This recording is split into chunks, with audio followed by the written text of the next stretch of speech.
बंधकों के पीछे छुपा सिनवार। हालांकि ये सबसे बड़ी खबर इस वॉर फ्रंट से आ रही है, जहां आपको बता दें सहला में अल तलाल मस्जिद तबाह हो चुकी है और मस्जिद के नीचे टनल होने का किया गया है दावा। मस्जिद में हमास के ठिकानों की भी खबर है। खान यूनिस में इजराइल ने हमलों को भी और बढ़ा दिया है।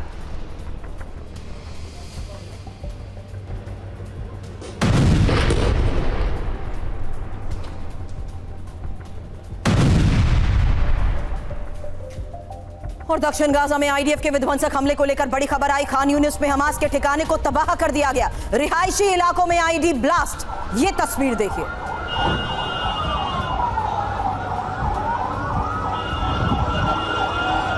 खान यूनिस में हमास पर ऑल आउट अटैक।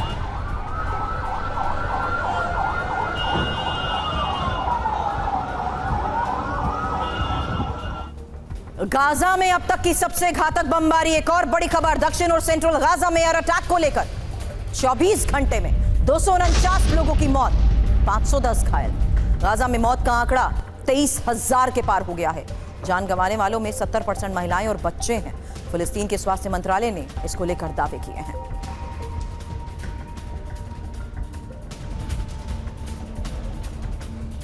तीन बड़ी खबरें एक साथ अब आपके सामने होंगी, जहां देखिए किस तरीके से हमलों को अंजाम दिया जा रहा है। और मस्जिद में हमास के ठिकाने की खबर सामने आई थी, जिसके बाद देखिए किस तरीके से यहां हमले को अंजाम दिया गया। खान यूनिस में इजराइल ने हमले और तेज कर दिए हैं। वहीं दक्षिण गाजा में आईडीएफ के विध्वंसक हमले की वो तस्वीर, जहां देखिए किस तरीके से रिहायशी इलाकों को टारगेट किया जा रहा है और खान यूनिस में हमास के ठिकाने को भी तबाह कर दिया गया। वहीं 24 घंटे में 249 लोगों की मौत की खबर आई, जबकि 510 घायल बताए जा रहे हैं। और गाजा में मौत का आंकड़ा 23,000 के पार पहुंच गया है। वहीं गाजा में बेहिसाब तबाही की तस्वीरें तो लगातार TV9 भारतवर्ष आपको दिखाता है, जहां खंडर में तब्दील हो चुके हैं ज्यादातर इलाके। लेकिन ये आंकड़े देखिए, जहां 24 घंटे में 249 लोगों की मौत और 510 लोगों के घायल होने की खबर आई है। और अब तक 23,084 लोगों की मौत हो चुकी है। 8,500 हमास लड़ाकों की मौत। अब तक 58,926 लोग घायल बताए जा रहे हैं, जबकि 7,000 से ज्यादा लोग लापता है। लेकिन इस बीच जिस तरीके से हमलों को अंजाम दिया जा रहा है, गाजा में शेल्टर कैंप के पास आईडीएफ की बमबारी की एक और सबसे बड़ी खबर आई। भीषण धमाके के बाद उठा धुआं देखिए। इजरायली बमबारी से लोग भी सहम गए।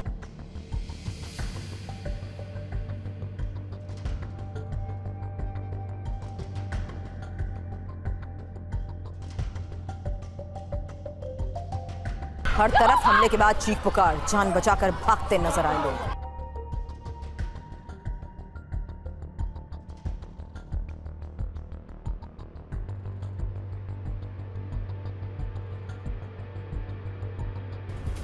सेंट्रल गाजा में इजरायली बमबारी। सेंट्रल गाजा के आसमान में दिखे फ्लैग के जरिए हमास ठिकानों पर हमले को अंजाम दिया गया।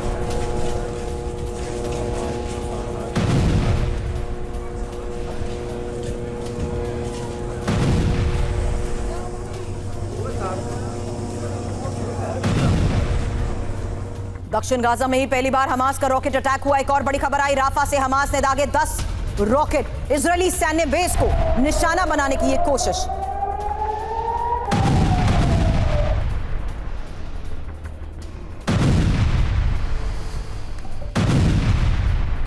हालांकि बड़ी खबर यह आई कि इजरायली एयरपोर्ट को भी नुकसान पहुंचाने की कोशिश की गई।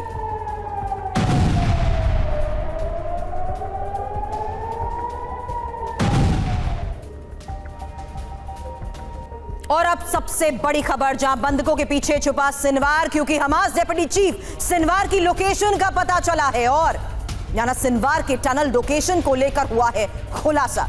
बंधकों से घिरा है हमास लीडर सिनवार। बंधकों की वजह से सिनवार पर हमला भी मुश्किल हो चुका है। हालांकि इजरायली अखबार हायोम की तरफ से बड़े दावे सिनवार और उसकी लोकेशन को लेकर किए जा रहे हैं। और उसमें सबसे बड़ा दावा ये कि बंधकों के बीच ही मौजूद है सिनवार। बंधकों की वजह से सिनवार पर हमला भी मुश्किल हो चुका है। सिनवार पर क्या जल्द ही हमले को अंजाम दिया जाएगा, क्योंकि हमास के डेप्यूटी चीफ यहां सिनवार की लोकेशन का खुलासा हुआ है। और आईडीएफ को यहां सिनवार की लोकेशन की पुख्ता जानकारी है। हमास के कब्जे में मौजूद बंधकों से घिरा हुआ है सिनवार। हमले से बचने के लिए बंधकों को ढाल बना रहा है सिनवार। हालांकि जानकारी के बावजूद सिनवार पर सीधा हमले से परहेज कर रही है आईडीएफ। और इजराइल की तरफ से ये जो बड़े दावे किए जा रहे हैं, इन लोकेशंस को सिना सर ट्रैक और ट्रेस तो हमेशा से किया जा रहा है। ऐसे में पहले इन्हीं टॉप लीडर्स की कतर में मौजूदगी को लेकर बंधकों की रिहाई के दौरान ये चर्चा हुई कि कतर की धरती को असैसिनेशन के लिए मोसाद इस्तेमाल नहीं करेगा। लेकिन चुनौती तो अभी तक यही है ना सर कि आखिर बंधक कहां है, और अब बंधकों को ही ढाल बनाकर अगर ये टॉप कमांडर्स शरण लिए बैठे हैं, एक सेफ जोन इसे समझ रहे हैं, तो इजराइल कैसे पहुंचेगा इन तक? देखिए सुरभि, मेरा जो आकलन कहता है, जो देखिए अभी 132 हॉस्टेजेस के आसपास में बच गए हैं। 23 का तो उन्होंने इजराइल का भी एक आंकड़ा आया है कि वो मारे गए। तो 132 के अंदर में जो ह्यूमन शील्ड बना करके, और ये देखिए ये यहां पर भी देखेंगे, अब आप जाएंगे ट्रांस अटलांटिक एरिया में, यूक्रेन में भी, वहां जाके देखें, सिनवार को उस समय तक नहीं मारेगा।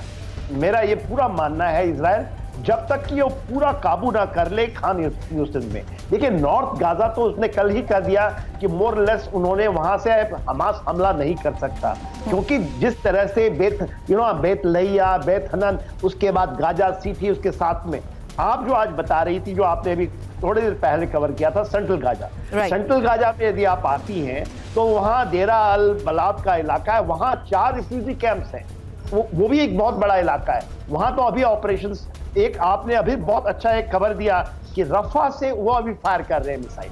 रफा एब्सोल्युटली साउथ है। इसके पहले तो वो या तो करते थे सेंट्रल गाजा से, या वो करते थे एब्सोल्युटली बेत लहिया जो कि नॉर्दर्न गाजा के इलाके में है, बेत हनन के इलाके से। तो वहां पर उन्होंने पूरी काबू पा ली है। यहाँ पर सेंट्रल गाजा में या साउथ गाजा में जब खान यूनिस के इलाके में आती है सुरभि, तो आप देखिए अभी भी ऑपरेशन कंप्लीट नहीं हुआ, टनल्स अभी भी वहां है। तो भले वो कह दे कि हम 3rd फेज शुरू कर चुके हैं, मगर देखिए आप 258, तो ये तो एब्सोल्युटली न्यू नॉर्मल हो चुका है ना।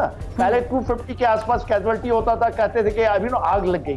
अब तो हम ये मान रहे हैं ना कि इसको मान चुके हैं कि इतना कैजुअलिटीज होंगे, और वो उस समय तक करेगा जब तक कि पूरी रफा तक वो उसको क्लियर ना कर दे, उनकी कैपेबिलिटी को खत्म ना कर दे।